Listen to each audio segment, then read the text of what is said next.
Hello friends, ఒక్కసారి ఆలోచించండి. ఇప్పుడే మీ చేతిలో ఉన్న గడియారాన్ని చూశారు కదా! అదే సమయాన్ని, అదే క్షణంలో ఈ ప్రపంచంలో ఉన్న ప్రతి ఒక్కరి గడియారం కూడా చూపిస్తుంది. అమీర్ ఖాన్ చేతిలో ఉన్న వాచ్ అయినా, ఒక చిన్న పల్లెలో కూలి చేతిలో ఉన్న వాచ్ అయినా, ఒక విద్యార్థి చూసే గడియారం అయినా, ఒక సీఈఓ చూసే గడియారం అయినా, అందరికి ఒకే సమయం 24 గంటలు, ఒక్కరోజు 1440 నిమిషాలు, 86,400 సెకండ్లు. దేవుడు ఎవరికి తక్కువ ఇవ్వలేదు, ఎవరికి ఎక్కువ ఇవ్వలేదు.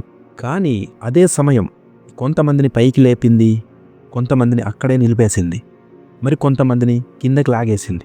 అప్పుడు ప్రశ్న సమయం కాదు, ప్రశ్న ఆ సమయాన్ని మనం ఎలా వాడుకున్నామన్నదే. చాలామంది అంటారు, నాకు టైం లేదు, అవకాశాలు లేవు, పరిస్థితులు కలిసి రాలేదు. కానీ నిజంగా చెప్పాలంటే టైం అందరికీ ఉంది. అవకాశం అనేది టైం లోపలే దాగి ఉంది. ఒకే రోజున ఒకడు ఉదయం లేచి మొబైల్ స్క్రీన్లో జీవితం గడుపుతాడు, ఇంకొకడు ఉదయం లేచి తన కలల కోసం మొదటి అడుగు వేస్తాడు. సాయంత్రానికి ఇద్దరికీ సూర్యుడు ఒకేలా అస్తమిస్తాడు. కానీ ఒకడికి ఆ రోజు అయిపోయింది, ఇంకొకడికి భవిష్యత్తు మొదలయ్యింది. ఇక్కడే తేడా. మన జీవితం పెద్ద పెద్ద నిర్ణయాలతో కాదు, చిన్న చిన్న సమయ వినియోగాలతో తయారవుతుంది. ఒక గంటను ఎలా వాడామన్నదే ఒక సంవత్సరం ఎలా మారుతుందో నిర్ణయిస్తుంది. ఒక రోజు వృధా అయితే ఎవ్వరికి పెద్దగా బాధ ఉండదు, కానీ అదే వృధా రోజులు నెలలు అవుతాయి, నెలలు సంవత్సరాలు అవుతాయి, సంవత్సరాలు జీవితం అయిపోతాయి. చివరికి మనం అంటాం, ఏమైంది నా జీవితానికి?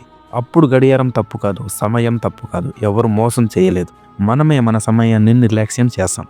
ఒక మాట గుర్తుంచుకోండి, సమయం మనకి శత్రువు కాదు, మనకి పరీక్ష.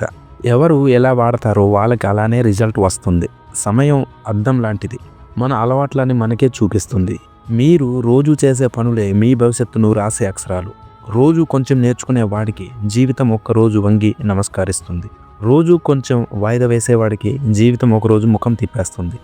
ఇక్కడ టాలెంట్ పెద్ద విషయం కాదు, లక్ కూడా పెద్ద విషయం కాదు, సమయంతో ఉన్న సంబంధమే అసలు విషయం. ఎవరైతే సమయాన్ని గౌరవిస్తారో సమయం వాళ్ళని గుర్తిస్తుంది. ఎవరైతే సమయాన్ని తక్కువగా చూస్తారో సమయం వాళ్ళను మర్చిపోతుంది. ఒక స్టూడెంట్ రోజు 1 గంట ఎక్కువ చదివితే అది మార్క్స్ కాదు, అతని ఆత్మవిశ్వాసాన్ని పెంచుతుంది. ఒక ఆర్టిస్టు రోజు 1 గంట తన కళకు ఇస్తే అది పేరు కాదు, అతని గుర్తింపును తయారు చేస్తుంది.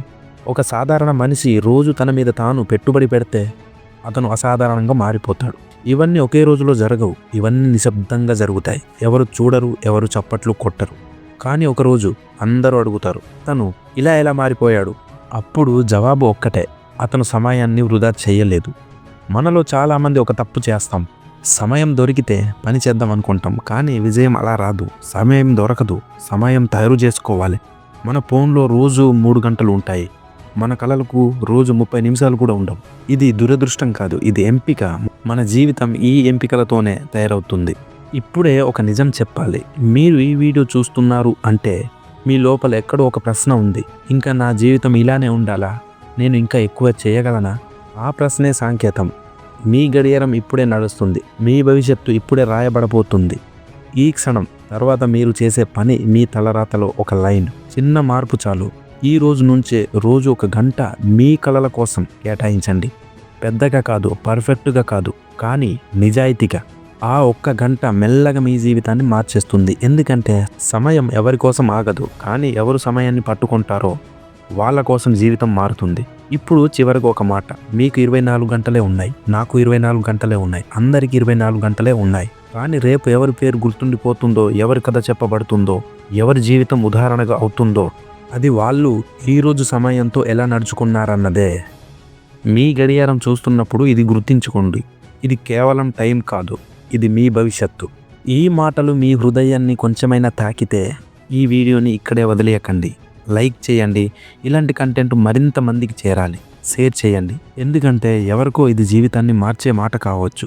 ఇంకా ముఖ్యంగా ఇలాంటి లోతైన నిజమైన మాటలు మీ జీవితంలో కొనసాగాలంటే ఈ ఛానల్ని సబ్స్క్రైబ్ చేయండి. ఎందుకంటే మనం టైం గురించి వీడియోలు చేయడం కాదు, టైంని గెలిచే మనుషులను తయారు చేయాలి.